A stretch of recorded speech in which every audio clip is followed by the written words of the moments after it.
As marketers, do we really appreciate how complex consumer thinking really is? Hi, I'm Chuck Murphy, president of Murphy Research. We're here today to talk about Thinking Fast and Slow by Dr. Daniel Kahneman. Thinking Fast and Slow is a really ambitious book. It covers a lot of topics. Dr. Kahneman lays out a framework for how we think and how we process information. In his framework, there's two distinct systems. There's System 1 and System 2. System 2 is what we traditionally think about as thinking. System 2 is the way your brain works when you're solving a math problem, when you're trying to decide which directions to follow on a map, when you're reading a textbook and trying to memorize information. It's when you're consciously trying to hold disparate pieces of information in your mind or make a conscious decision.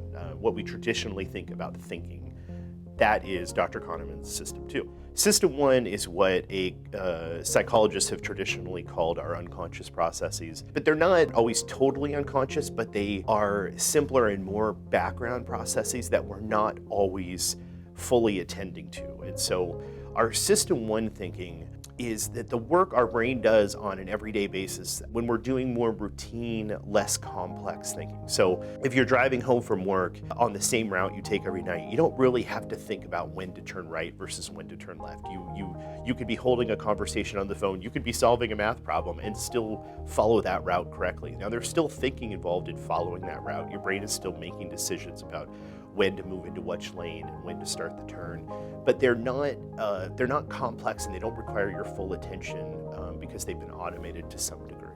And one of the things he talks about a little bit is threat assessment, that we're constantly scanning our environment for things that may harm us, an object that's flying at us or a person that may appear scary. But the scanning that we do, whether it's looking for someone who might be coming at us, who looks dangerous, it's not something that we have to consciously focus on. We could be walking down the street, talking on a cell phone and consciously thinking about something else, but our brain is doing this work in the background. And a lot of times the feelings we get, which some people might call intuitions, or the decisions we make, which are gut and quick and emotional, are the result of this System 1 thinking. We feel like we know the right decision intuitively. We don't have to go through a process to do it. And that's what Dr. Kahneman calls System 1. Where he really loves to talk and to do most of his work is in identifying errors in our thinking process that are the result of these two systems intersecting and interacting with each other.